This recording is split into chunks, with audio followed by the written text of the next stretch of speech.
High friends, welcome back to my channel. আশা করি আপনারা ভালো আছেন। এখানে আমি তৈরি করেছি আলুর পরোটা। এই পরোটা তৈরি করতে আমায় বেলতে হয়েছে আর না আমায় পুর ভরতে হয়েছে। এই পরোটাটি খুব সহজেই আপনারা বাড়িতে তৈরি করতে পারেন। দেখতে থাকেন কিভাবে আমি এই পরোটাটি তৈরি করেছি। প্রথমে আমি নিয়ে নিয়েছি সিদ্ধ আলু। আলুটাকে আমি আগে মিক্সড করে নিয়েছিলাম গ্লাসের সাহায্যে, আবার একটুখানি মিক্স করে নিলাম। এরপরে আমি এখানে দিয়ে দিচ্ছি 1 বাটি আটা,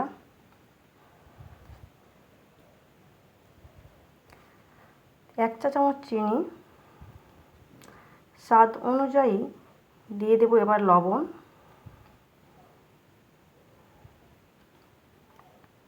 হলুদ গুঁড়ো, জিরে গুঁড়ো, ধনে গুঁড়ো, শুকনো লঙ্কা গুঁড়ো,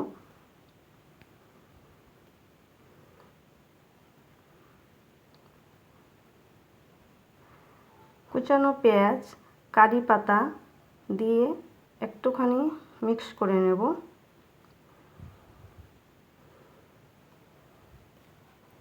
এবার দিয়ে দেব জল।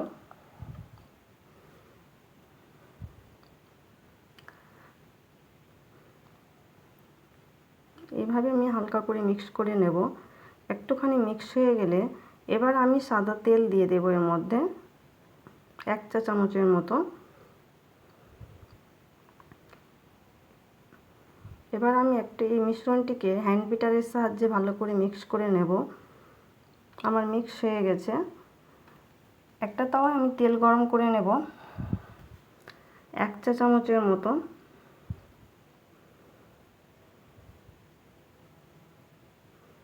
এই যে আমি একটুখানি তেল ঢেলে দিলাম। এবার আমি মিশ্রণটা 1 চামচের বেশি দেব না। 1 চামচের বেশি দিলে মোটা হয়ে যাবে, এই জন্য চারিদিকে আমি ছড়িয়ে দিলাম। বেশি বড়ও করা যাবে না। এই চামচের সাহায্যে উল্টে এপিট ওপিট করে ভেজে নেব।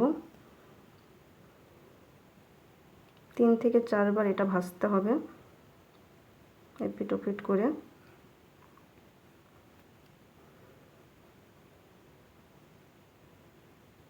এই যে আমার ভাজা হয়ে গেছে, এবার তুলে নেব। এভাবে আমি একের পর এক ভেজে নিচ্ছি।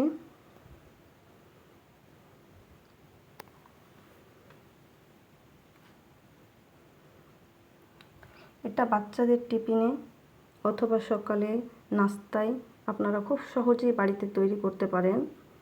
আশা করি আপনাদের ভিডিওটি ভালো লেগেছে। ভালো লাগলে আমার চ্যানেলটি লাইক সাবস্ক্রাইব করে আমার চ্যানেলের সঙ্গে যুক্ত থাকবেন। আমার সবগুলো ভাজা কমপ্লিট। এবার একটুখানি আমি টেস্ট করে নেব।